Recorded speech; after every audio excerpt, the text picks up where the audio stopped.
তাহলে আলু দিয়ে ভোলা মাছের ঝাল বানানোর জন্য আমাদের লাগছে দুটো ভোলা মাছ। আমি এখানে দুটো আলুকে ডুমো ডুমো করে কেটে নিয়েছি। আর লাগছে টমেটো, পেঁয়াজ, কাঁচা লঙ্কা, কালো জিরে, আদা রসুন আর ধনেপাতা।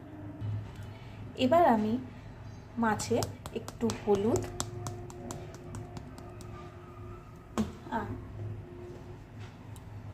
একটু নুন মাখিয়ে নেব। এবার আমরা কড়াতে সর্ষের তেল দিলাম। দেখুন তেল গরম হয়ে গিয়ে ধোঁয়া উঠছে। এবার আমরা একে একে মাছগুলো ভেজে নেব।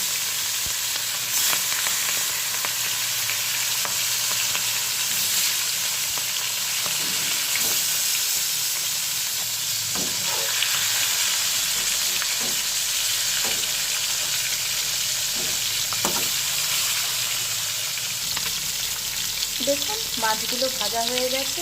এবার আমরা একে একে মাছগুলোকে তুলে নেব।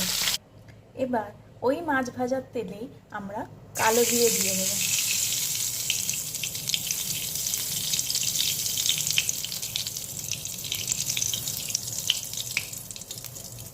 এবার আমরা একে একে আলু দিয়ে দেব।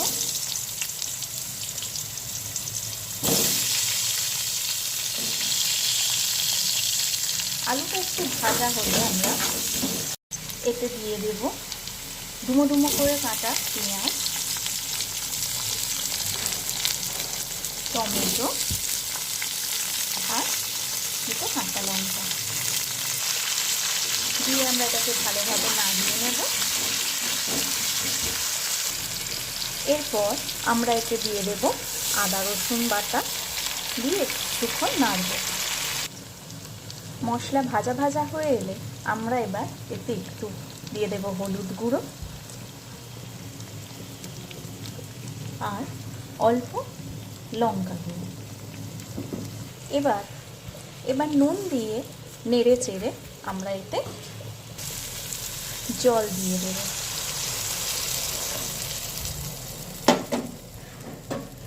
জলটা একটু ফুটে উঠলে আমরা এর মধ্যে মাছগুলো দিয়ে দেব। আর একই সঙ্গে আমি এখনই একটু ধনেপাতা দিয়ে দেব।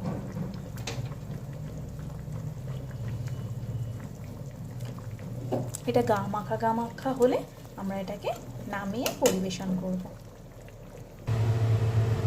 এটাকে আমি এবার একটা পাত্রে ঢেলে নিয়েছি।